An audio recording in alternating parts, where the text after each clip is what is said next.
भारत की अध्यक्षता में G20 आपदा जोखिम न्यूनीकरण कार्य समूह की तीसरी और अंतिम बैठक आज चेन्नई में शुरू हुई। बीते सालों में प्रधानमंत्री नरेंद्र मोदी के नेतृत्व में आपदा प्रबंधन और आपदा जोखिम न्यूनीकरण को लेकर केंद्र सरकार ने एक समग्र और एकीकृत दृष्टिकोण अपनाया है, जिसके चलते बिपरजॉय जैसे महा तूफान में कम से कम नुकसान के साथ भारत ने पूरी दुनिया के लिए एक मिसाल कायम की है। देखिए ये रिपोर्ट। भारत की G20 अध्यक्षता के तहत चेन्नई में आयोजित आपदा जोखिम न्यूनीकरण कार्य समूह की तीसरी बैठक आपदा रोधी इंफ्रास्ट्रक्चर और आपदा जोखिम न्यूनीकरण के लिए वित्त पोषण जैसे कई अहम विषयों पर आधारित रही। DRRWG भारत द्वारा G20 अध्यक्षता के तहत की गई एक पहल है। भारत की ये पहल आपदा जोखिम न्यूनीकरण 2015 से 2030 के लिए सेंडई फ्रेमवर्क का एक हिस्सा है। प्रधानमंत्री के सशक्त नेतृत्व और दूरदर्शी सोच का असर आपदा प्रबंधन और आपदा जोखिम न्यूनीकरण के क्षेत्र में साफ देखा गया है। मोदी सरकार ने भारत में आपदा प्रबंधन के लिए एक समग्र और एकीकृत दृष्टिकोण अपनाया है।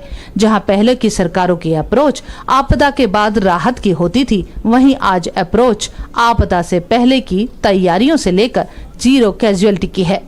आपदा प्रबंधन और आपदा जोखिम न्यूनीकरण हेतु भारत के प्रयास की बात करें तो पीएम मोदी के नेतृत्व में आपदा प्रबंधन को प्राथमिकता में रखा गया है।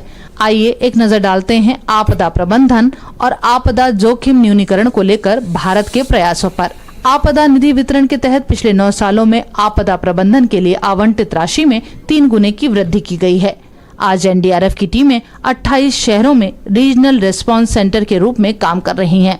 वहीं आपदा मित्र योजना को 350 बहुत जोखिम वाले आपदा संभावित जिलों में लागू किया गया है, जिसका लक्ष्य 1 लाख से ज्यादा युवा वॉलंटियर्स को प्रशिक्षित कर स्थानीय सतर्कता को मजबूत करना है। वहीं आपदा प्रतिरोधी बुनियादी ढांचे के लिए गठबंधन यानी CDRI की बात करें तो इसे सबसे पहले प्रधानमंत्री नरेंद्र मोदी ने ही प्रस्तावित किया था। अन्य देशों को आपदा राहत देने में भारत की भूमिका बेहद अहम रही है। पड़ोसी पहले की कूटनीतिक नीति के तहत पिछले 2 दशकों में भारत ने अफगानिस्तान, बांग्लादेश, भूटान, मालदीव, म्यांमार, नेपाल, पाकिस्तान, फिलीपींस, श्रीलंका और अन्य कई देशों को द्विपक्षीय रूप से विदेशी मानवीय सहायता प्रदान की है। आपदा जोखिम न्यूनीकरण के तहत जीरो कैजुअलिटी के लक्ष्य के साथ मोदी सरकार ने साइक्लोन की तबाही को रोकने की तकनीक में भी बड़े सुधार किए हैं। इसके तहत 22 डॉपलर वेदर रेडार लगाए गए हैं। ऑटोमेटिक वेदर सिस्टम की संख्या को बढ़ाकर 675 से 808 तक पहुंचाया गया है। 200 एग्रो AWS सिस्टम लगाए गए हैं।